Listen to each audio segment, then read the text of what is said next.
Welcome back to the Deep Dive.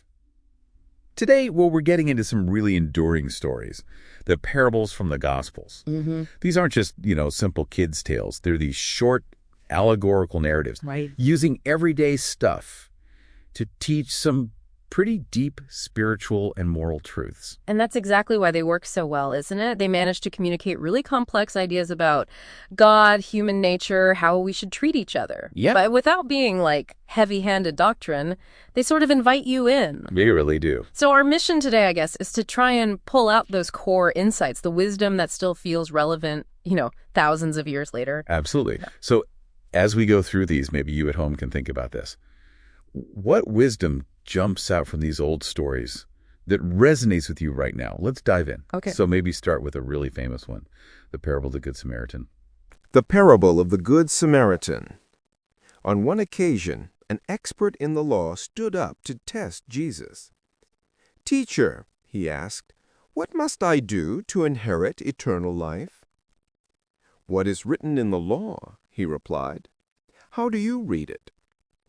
He answered, "Love the Lord your God with all your heart, and with all your soul, and with all your strength, and with all your mind, and love your neighbor as yourself."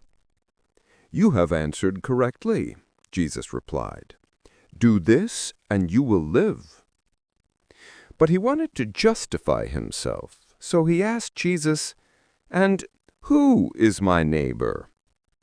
In reply, Jesus said, "A man was going down from Jerusalem to Jericho when he was attacked by robbers.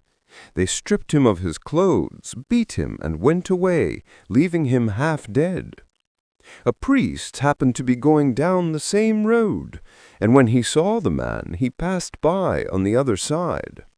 So too a Levite, when he came to the place and saw him, passed by on the other side.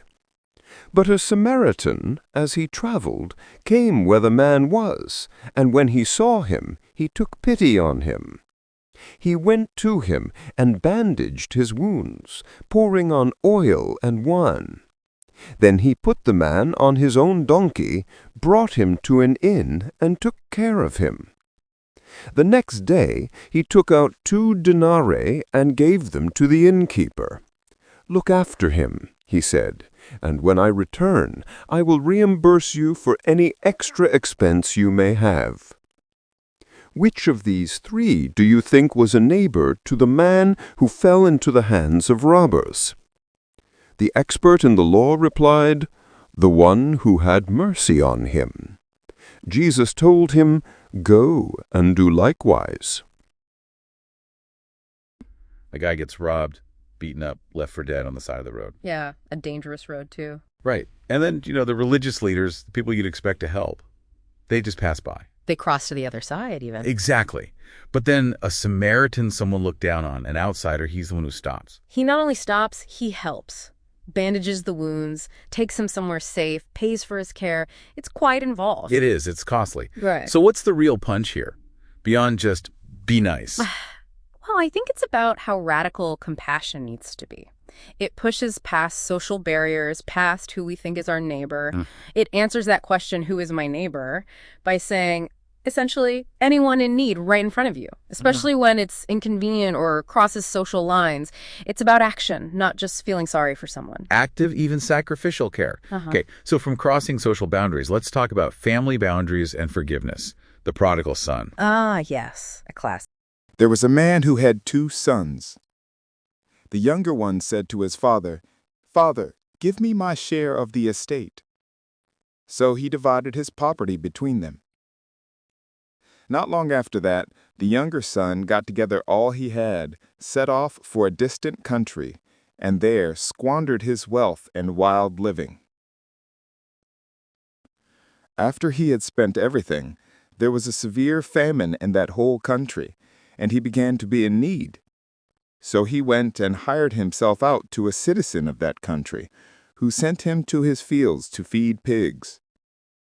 He longed to fill his stomach with the pods that the pigs were eating, but no one gave him anything. When he came to his senses, he said, How many of my father's hired servants have food to spare, and here I am starving to death? I will set out and go back to my father and say to him, 'Father, I have sinned against heaven and against you. I am no longer worthy to be called your son. Make me like one of your hired servants.' So he got up and went to his father. But while he was still a long way off, his father saw him and was filled with compassion for him. He ran to his son, threw his arms around him, and kissed him. The son said to him, 'Father, I have sinned against heaven and against you.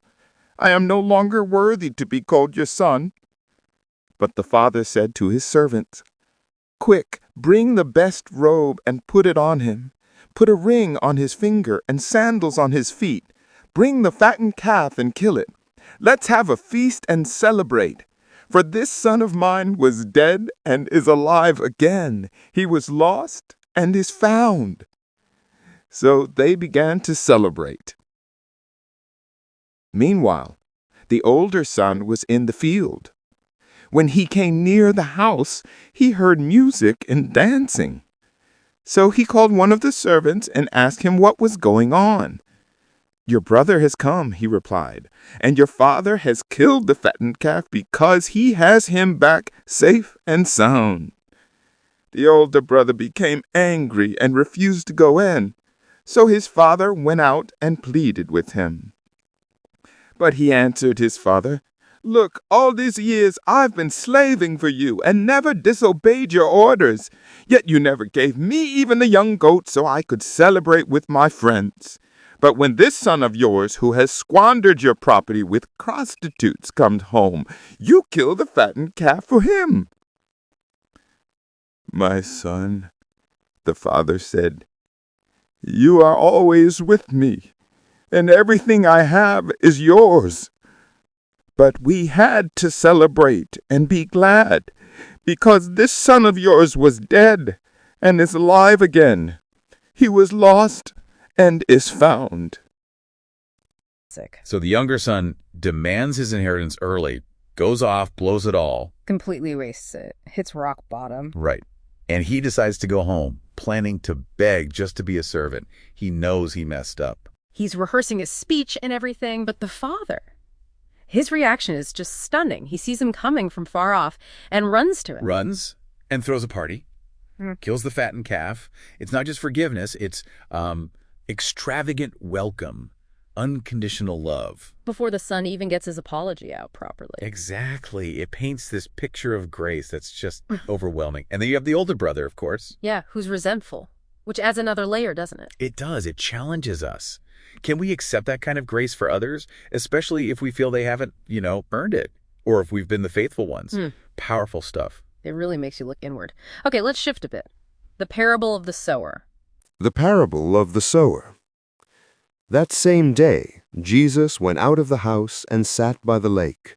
Such large crowds gathered around him that he got into a boat and sat in it, while all the people stood on the shore. Then he told them many things in parables, saying, "A farmer went out to sow his seed. As he was scattering the seed, some fell along the path, and the birds came and ate it up. Some fell on rocky places, where it did not have much soil. It sprang up quickly, because the soil was shallow. But when the sun came up, the plants were scorched, and they withered, because they had no root. Other seed fell among thorns, which grew up and choked the plants. Still other seed fell on good soil, where it produced a crop, 100, 60, or 30 times what was sown. Whoever has ears, let them hear." The disciples came to him and asked, "Why do you speak to the people in parables?" He replied, "Because the knowledge of the secrets of the kingdom of heaven has been given to you, but not to them. Whoever has will be given more, and they will have an abundance. Whoever does not have, even what they have will be taken from them. This is why I speak to them in parables. Though seeing, they do not see. Though hearing, they do not hear or understand. In them is fulfilled the prophecy of Isaiah. You will be ever hearing, but never understanding. You will be ever seeing, but never perceiving. For this people's heart has become calloused. They hardly hear with their ears, and they have closed their eyes. Otherwise they might see with their eyes, hear with their ears, understand with their hearts, and turn, and I would heal them. But blessed are your eyes because they see, and your ears because they hear. For truly I tell you, many prophets and righteous people longed to see what you see, but did not see it, and to hear what you hear, but did not hear it. Listen then to what the parable of the sower means. When anyone hears the message about the kingdom and does not understand it, the evil one comes and snatches away what was sown in their heart. This is the seed sown along the path. The seed falling on rocky ground refers to someone who hears the word and at once receives it with joy. But since they have no root, they last only a short time. When trouble or persecution comes because of the word, they quickly fall away. The seed falling among the thorns refers to someone who hears the word, but the worries of this life and the deceitfulness of wealth choke the word, making it unfruitful. But the seed falling on good soil refers to someone who hears the word and understands it. This is the one who produces a crop yielding 100, 60, or 30 times what was sown. The parable of the weeds. Jesus told them another parable. The kingdom of heaven is like a man who sowed good seed in his field. But while everyone was sleeping, his enemy came and sowed weeds among the wheat and went away. When the wheat sprouted and formed heads, then the weeds also appeared. The owner's servants came to him and said, "Sir, didn't you sow good seed in your field? Where then did the weeds come from?" "An enemy did this," he replied. The servants asked him, "Do you want us to go and pull them up?" "No," he answered, "because while you are pulling the weeds, you may uproot the wheat with them. Let both grow together until the harvest. At that time I will tell the harvesters, first collect the weeds and try them in bundles to be burned, then gather the wheat and bring it into my barn." The parables of the mustard seed and the yeast. He told them another parable. The kingdom of heaven is like a mustard seed, which a man took and planted in his field. Though it is the smallest of all seeds, yet when it grows it is the largest of garden plants, and becomes a tree so that the birds come and perch in its branches. He told them still another parable. The kingdom of heaven is like yeast that a woman took and mixed into about 60 pounds of flour until it worked all through the dough. Jesus spoke all these things to the crowd in parables. He did not say anything to them without using a parable. So was fulfilled what was spoken through the prophet. "I will open my mouth in parables. I will utter things hidden since the creation of the world." Farmer scattering seeds. Simple image. But the seeds land on different types of ground, the path, rocky soil, among thorns, and then finally, good soil. And only the seed in the good soil actually produces a crop, right? Right. So what's this telling us? Well, the seed is often interpreted as the message, the word of God, or wisdom. But the focus is really on the soil. Meaning our hearts, our minds, How receptive are we? Are we like the path where the message just gets snatched away immediately, distracted? Or rocky soil enthusiastic at first, but no depth, so it fades when things get tough. Exactly. Or choked by worries, anxieties, the thorns of life. Or are we like the good soil prepared, ready to let the message take root and actually bear fruit in our lives? So it puts the responsibility on the listener. Very much so. It's about cultivating your own readiness to hear and internalize truth. How ready is your soil? That's a great question for self-reflection. Now, quickly, the lost sheep. Sure. Shepherd leaves the 99. To find the one who wandered off, yes, and there's huge rejoicing when it's found. The lesson there. It highlights God's perspective, maybe. That immense value is placed on every single individual, even maybe especially the one who's lost.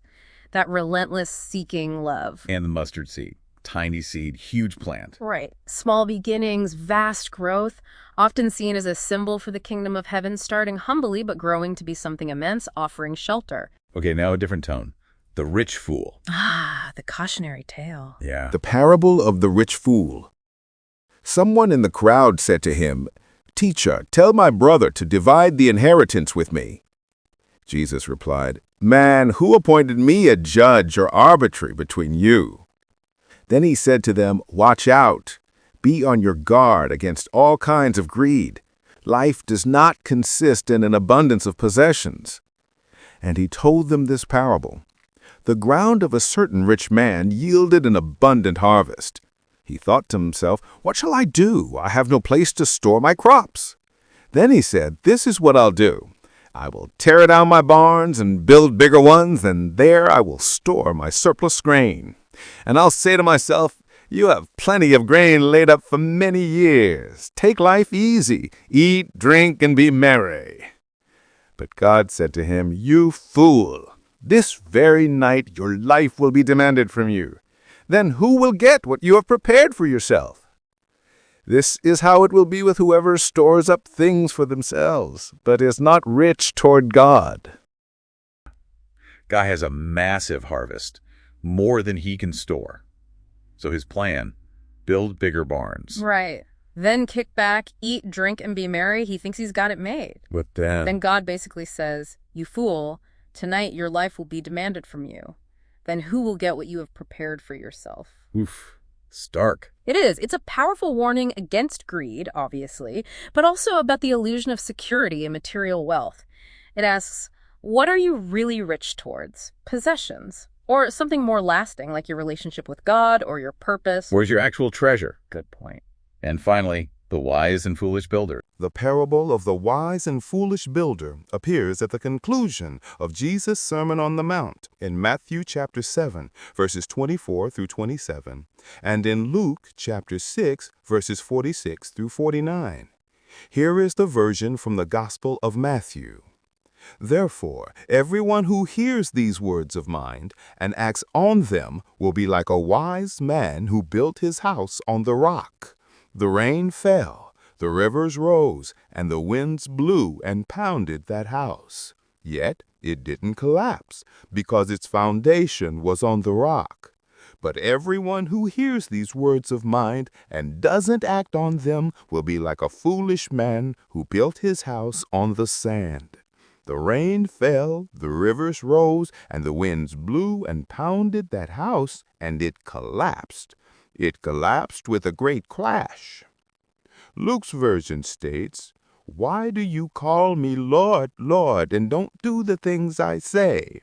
I will show you what someone is like who comes to me, hears my words, and acts on them. He is like a man building a house who dug deep and laid the foundation on the rock. When the flood came, the river crashed against the house and couldn't shake it because it was well built.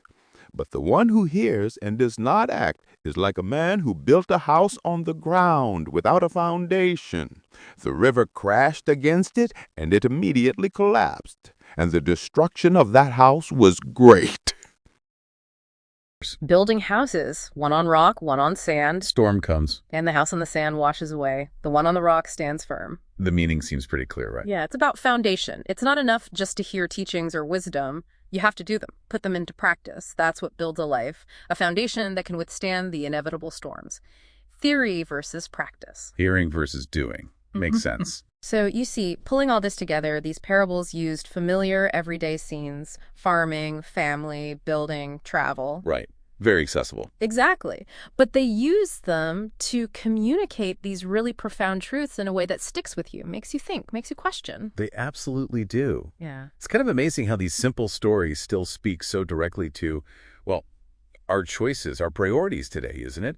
Pushing us towards compassion, forgiveness, being receptive. And questioning what we truly value. Yeah. What stands out to you about how relevant they still feel? And maybe here's something to chew on until our next deep dive. If the impact of a message really depends on the readiness of the listener's heart, that soil we talked about, what steps could you actually take intentionally to prepare your own soil, to be more receptive to new insights, whether they come from ancient wisdom like this or just from the world around you today?